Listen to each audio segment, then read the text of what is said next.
One of the keys that's going on, as we've known for some time, is the whole policy of the Trump administration has been wrapped up in wanting to get past the big, beautiful bill.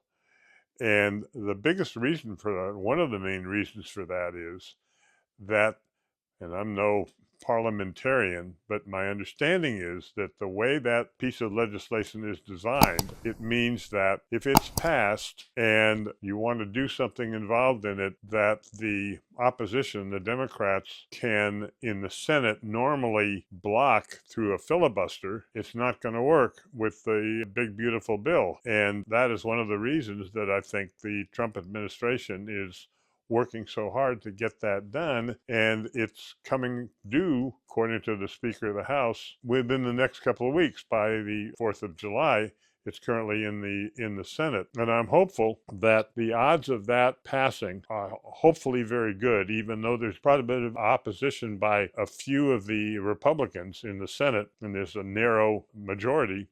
I believe it's 53 47 or 46, depending upon how you calculate an independent. With that narrow majority, Majority Leader Thune has to be very good at counting. So if we get that bill passed, then this is having quite an effect on me in terms of what's the speculative impact? Well, two of them are the stock market and the bond market. In the case of the bond market, I have felt that the odds of an increase in interest rates are particularly high, and the ability of the administration to prop up the bond market as a way of smoothing the road to getting the big beautiful bill passed is kind of a difficult one.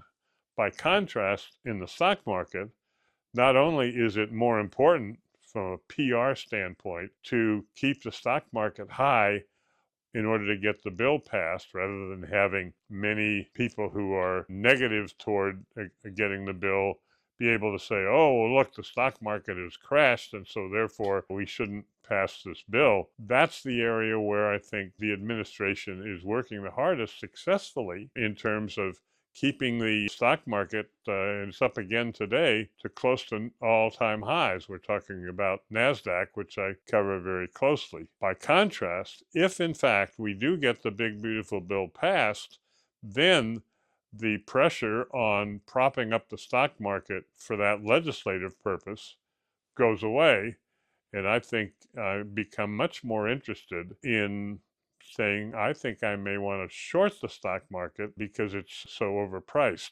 So I'm going to be looking very, very carefully at what happens with the big, beautiful bill. And I think you might want to put your money on, if the big, beautiful bill passes and is signed by President Trump, that it wouldn't be surprising to see us recommending shorting NASDAQ.